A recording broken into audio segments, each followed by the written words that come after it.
let's get into it. Hi everybody, welcome to my channel. This is going to be my first ever YouTube video, and my name is Bree. Well, it's Briana, but you can call me Bree. And thanks so much for tuning in. Okay, so I'm going to take this story back to 2015 where it all started, and that's when I met my child's dad. We got together after I had just gotten out of a 4-year relationship. So first of all, I shouldn't have been even looking for a relationship because I had just gotten out of a 4-year relationship with somebody else. It was probably like a month or two after. It was not enough time for me to even have healed, but I thought it was a good idea. So I jumped into the relationship with my child's dad, and I knew him from high school. He had a big crush on me, and so one day we just came across each other. 2 years later, I messaged him, and that's how it all began. So I had already told him that I had just gotten out of a 4-year relationship, but that didn't seem to bother him, which it should have. And maybe now if he thinks about it, he's probably like, no, I'm not gonna do that again. But anyways, so we got together and everything was good. When I think about it, I already knew in my gut that it wasn't a good idea to start dating him, not because he was a bad guy or anything, but because I wasn't ready. I wasn't mentally ready. I wasn't emotionally ready. You know, I was devastated still. I was still reeling from my relationship. And so I got into it, and if I had to ask him, my child's dad, he would probably say that it wasn't okay just because I talked about my ex a lot. And so red flag number 2, I was talking about my ex nonstop. I was not over it, clearly. But he stuck with me, and you know, that created some insecurities, I feel like, with him. And so he could probably tell that my heart really wasn't in it. It wasn't his fault, you know. But yeah, it doesn't make somebody feel good if they're constantly talking about their ex. They're obviously not over it. And so that's what happened with me and him. So there was already trust not being there because he felt like my heart wasn't in it. I was still in love with somebody else. And so 6 months into it, that is when the real problem started. And when you start a relationship really fast and you don't take your time, especially if you're coming out of a relationship, you're not taking your time, it's going to fail no matter what you do, because at the end of the day, it wasn't built on a solid foundation to begin with. And so moving forward, you're going to have a lot of problems. You're first of all, you take you take your baggage from your last relationship and you bring it over to the new one. And I had a lot of issues that I hadn't quite resolved because, to be honest, in my last relationship, I was sort of the toxic one.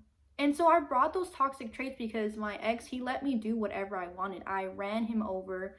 So just a quick side note, I didn't mention this before, but on top of jealousy issues, there were also communication issues. We couldn't talk to one another without yelling, without disrespecting each other. We were always trying to be right. Nobody wanted to change. Also, there was a lot of controlling. I couldn't go anywhere I wanted. I always had to tell him where I was. He always told me that I had to send pictures to make sure other guys weren't there. I couldn't talk to other guys when I went out. It was just really extreme. And so that's partly why we didn't work out as well. Okay, so back to the video. To be honest, and I have reflected and I understand now what I did, but I really had created some habits in the last relationship, brought it over here, and I tried to treat the new person as if he was my ex, and that wasn't the case.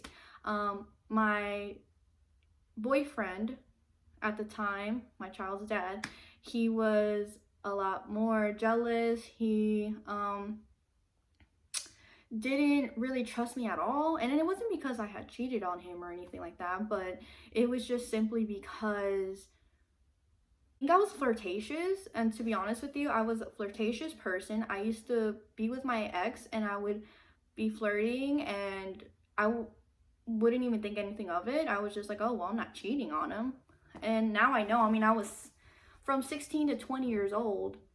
That's what I had done. And so going into another relationship, I didn't understand that's not cool. So I had a lot of guy friends, and you know, a lot of them did have a crush on me, and he would tell me, no, don't do this or don't do that. And I took that as him trying to control me. And I am very rebellious when I feel like someone is trying to control me, or I'm the type of person where I'm like, no, I'm not gonna do it just because you tell me to.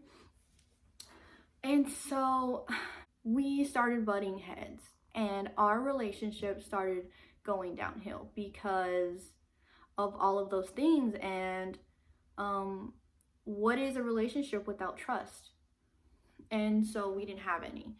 The more that I tried to rebel, the more my child's dad tried to make it to where I would listen to him and I wouldn't. And the more things I would do to act out. So I would purposely talk to other guys, not like talking, but I would just text them or whatever, even if it was just really harmless. And a lot of times it was really harmless. That's why I didn't see anything wrong with it, because I wasn't physically doing anything. I wasn't flirting back. So what was the deal, you know?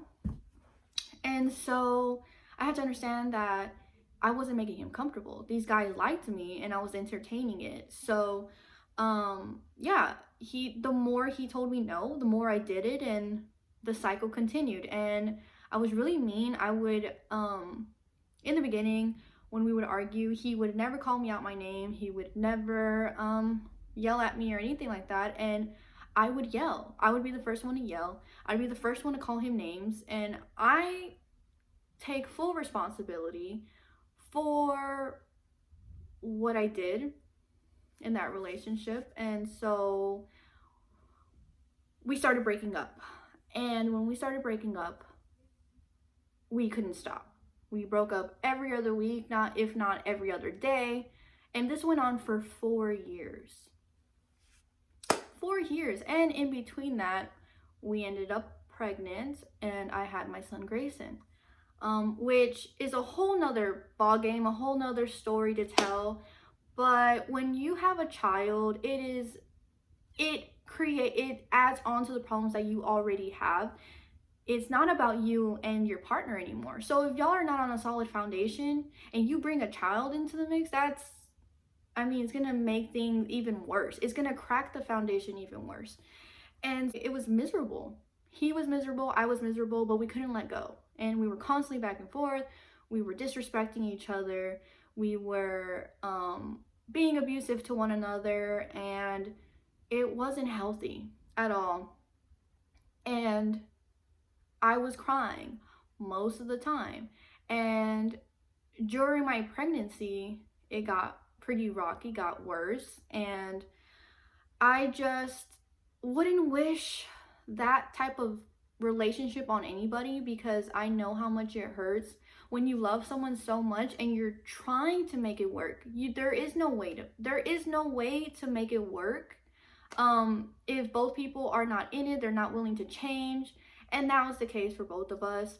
And I couldn't come to terms with the fact that we were not meant to be. I had such a strong hold on this person. I did not want to let him go. I did not want to let him go. I was so in love with him. I thought that there was nobody outside of him. And for a long time, I stuck in a relationship that I knew was eventually gonna fail. The last year that we were together, I already knew that the relationship was dead, but I wasn't ready. And you will not walk away from a relationship if you're not ready.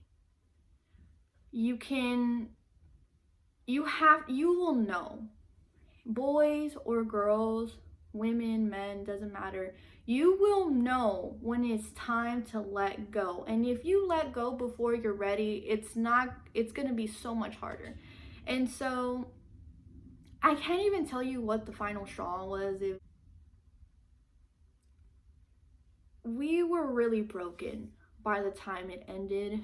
And I literally prayed every single day to get me out, somehow let go of this person. Because I knew he wasn't going to do it. He wasn't going to just leave me. I knew I was going to have to do it. And so the day came, we got into a really ugly fight. Things were said that weren't pretty, and I had decided that day, I am not, it was actually towards the end of the year last year, and I said to myself, I am not doing this anymore. I am not going into the new year with this type of relationship. I refuse to live another day where I'm crying, where I'm yelling, where I'm mad, I'm upset, whatever it is. I refuse. There is so much more to life. I'm a young woman. I'm in my 20s. There is more to life than this, than drama, than chaos, you know? And so I walked away from him. And I will tell you that it is one of the hardest things to ever do when you are still in love with that person, but you know they can no longer be in your life romantically. Obviously, he's going to be in my life for a very long time, forever, because we will always have a connection through my son. But as far as connecting on a romantic level, there's no more. And so it's really hard to come to terms with something like that. You don't want to lose someone that you love. You know, that's never what you want to do. You would love to grow with that person, but it's just not possible. And it's not for you. Not everybody is going to be for you. And I had to walk away from him, and it was the hardest thing that I'll ever do. But I tell you now, a year later, that it was the best thing that I could have ever done for myself, for Grayson, for my son's dad, because we're a lot more happier now. We're actually friends. And one of the biggest things that I had to do getting out was to forgive him, because we were bitter for a while, for months. We didn't talk. We were mad at each other. And I had gotten into another relationship shortly after that, and that's a whole nother video. And so he was mad, I was mad, we were all mad, until one day, after months and months of just being apart, and we just realized, hey, you know what? I'm going to be mature about this, and I'm going to forgive myself for staying for so long, for accepting behavior that you wouldn't normally accept from someone, and forgiving them for hurting you, and for, you know, whatever they did to you. Forgive them. And he had to forgive me too, you know. So on both sides, we're equally at fault.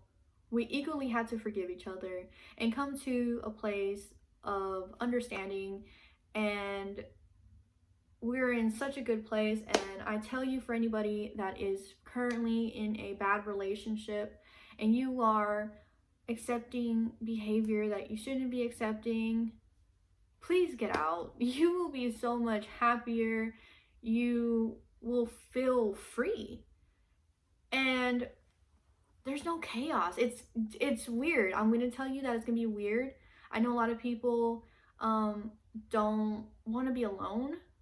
And even me, I still struggle with that too. I mean, yeah, I'm going to tell you that you can do it.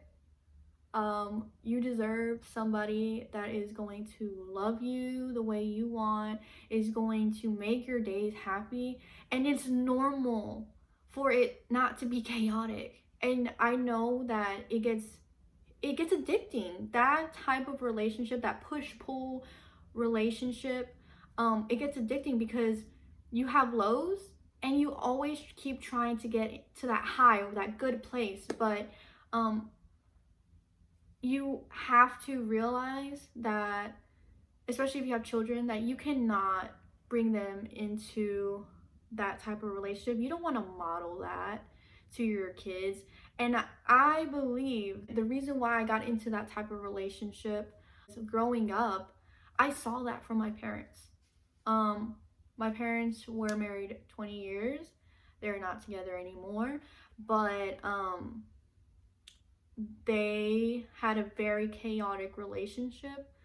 It was really ugly on both sides, and they didn't respect each other at all. And that's what I kind of learned. And I think that's where I got some of my toxic traits from, because that's where I was growing up in. That's what I saw, and I thought that was normal. It's not normal.